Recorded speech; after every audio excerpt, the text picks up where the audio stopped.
नमस्कार मित्रों, आप सभी लोगों का संसार मानस पर बहुत बहुत स्वागत है। आज पूरे देश भर में एकादशी का व्रत बहुत ही हर्षोल्लास के साथ सभी जातकों ने रखा है। इस मौके पर हम प्रस्तुत हैं आज की एकादशी की व्रत कथा को लेकर। जो लोग इस चैनल पर पहली बार आए हैं, इस चैनल को सब्सक्राइब करके हमारा सपोर्ट जरूर करें। युधिष्ठिर ने भगवान श्री कृष्ण से पूछा, केशव, भाद्रपद मास के शुक्ल पक्ष में जो एकादशी होती है उसका क्या नाम है, कौन देवता और कैसी विधि है, यह बताएं। भगवान श्री कृष्ण बोले, राजन, इस विषय में मैं तुम्हें आश्चर्यजनक कथा सुनाता हूँ जिसे ब्रह्मा जी ने महात्मा नारद से कहा था। नारद जी ने पूछा, चतुर्मुख, आपको नमस्कार है। मैं भगवान विष्णु की आराधना के लिए आपके मुख से यह सुनना चाहता हूँ कि भाद्रपद मास के शुक्ल पक्ष में कौन सी एकादशी होती है। ब्रह्मा जी ने कहा, मुनियों में श्रेष्ठ, तुमने बहुत उत्तम बात पूछी है। क्यों न हो। वैष्णव जो ठहरे, भादों के शुक्ल पक्ष की एकादशी पद्मा के नाम से विख्यात है। उस दिन भगवान ऋषिकेश की पूजा होती है। यह उत्तम व्रत अवश्य करने योग्य है। सूर्यवंश में मानधाता नामक एक चक्रवर्ती, सत्य प्रतिज्ञ और प्रतापी राजर्षि थे। वे प्रजा का और अपने औरस पुत्रों की भांति धर्म पूर्वक पालन किया करते थे। उनके राज्य में अकाल नहीं पड़ता था, मानसिक चिंताएं नहीं सताती थीं और व्याधियों का प्रकोप भी नहीं होता था। उनकी प्रजा निर्भय तथा धन धान्य से समृद्ध थी।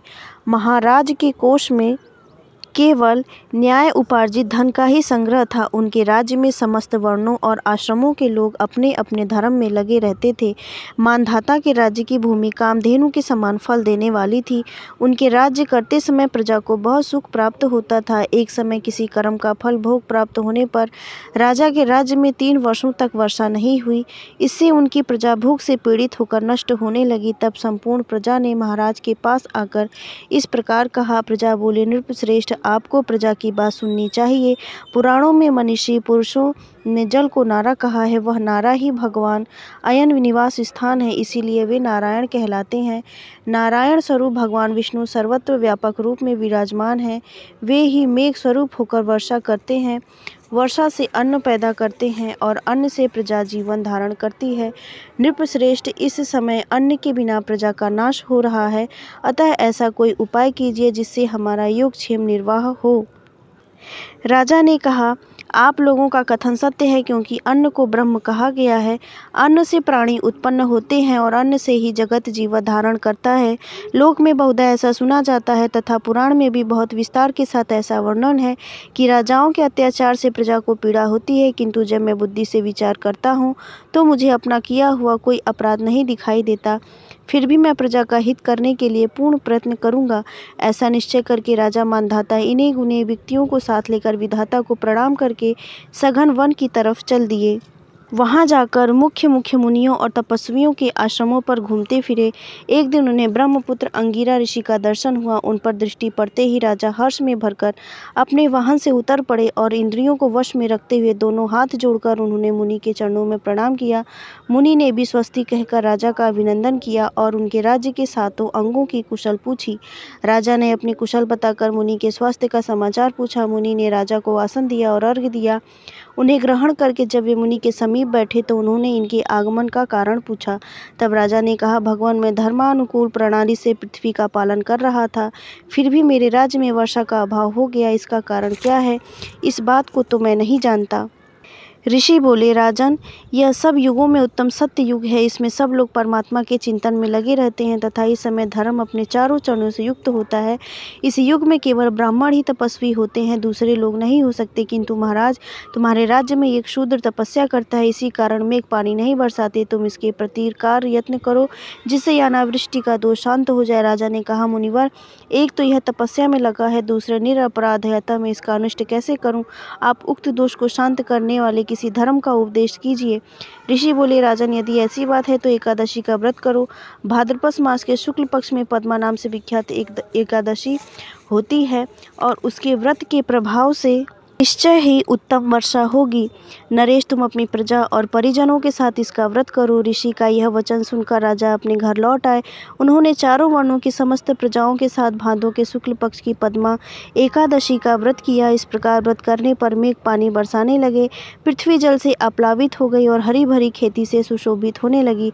उस व्रत के प्रभाव से सब लोग सुखी हो गए। भगवान श्री कृष्ण कहते हैं, राजन, इस कारण इस व्रत का अनुष्ठान अवश्य करना चाहिए। पद्मा एकादशी के दिन जल से भरे हुए घड़े को वस्त्र से ढककर दही और चावल के साथ ब्राह्मण को दान देना चाहिए।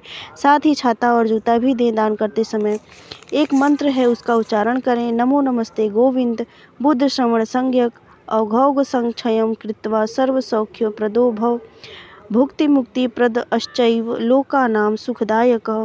बुधवार और श्रवण नक्षत्र के योग से युक्त द्वादशी के दिन बुद्ध श्रवण नामक धारण करने वाले भगवान गोविंद, आपको नमस्कार है। मेरी पाप राशि का नाश करके आप मुझे सब प्रकार के सुख प्रदान करें। आप पुण्यात्मा जनों को भोग और मोक्ष प्रदान करने वाले तथा सुखदायक हैं। राजन, इस कथा को कहने और सुनने से सभी मनुष्यों के पाप और दोष, रोग, व्याधि सभी नष्ट हो जाते हैं।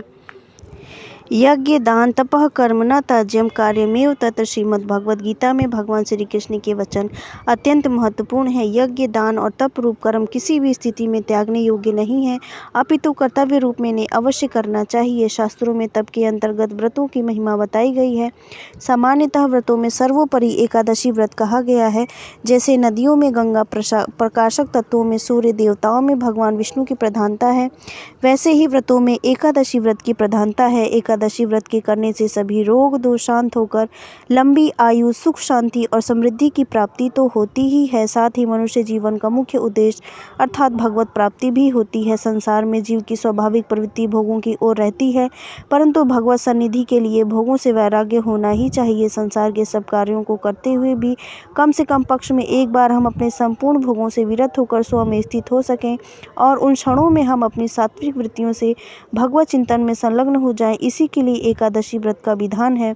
एकादश्याम न भुंजित पक्षपयोरुभि अर्थात दोनों पक्षों की एकादशी में भोजन नहीं करें। वास्तव में शास्त्रों ने व्रत का स्तर स्थापित किया है। अपनी श्रद्धा और भक्ति के अनुसार जो संभव हो करना चाहिए। निर्जल व्रत, उपवास व्रत, केवल एक बार अन्न रहित दुग्ध आदि पेय पदार्थ का ग्रहण, वक्त नक्त व्रत और इस प्रकार इस कथा को कहने वाले और सुनने वाले सभी लोगों पर भगवान श्री हरि विष्णु अपना आशीर्वाद बनाए रखें। इस चैनल पर बाकी कथाओं की वीडियोस भी अपलोड हैं, कृपया उसे भी अपना प्यार दें और आगे आने वाले सभी त्योहारों का आप सभी लोगों को अपडेट मिलता रहेगा। बने रहें इस चैनल पर। मिलते हैं अगले वीडियो में। त्वमेव माता पिता त्वमेव त्वमेव बन्धु च सखा त्वमेव त्वमेव विद्या द्रविड़ं त्वमेव सर्वं मम देवदेव। हे इस संसार के पालन करता भगवान श्री हरि विष्णु, हम सभी लोग आपके चरणों में कोटि कोटि प्रणाम करते हैं।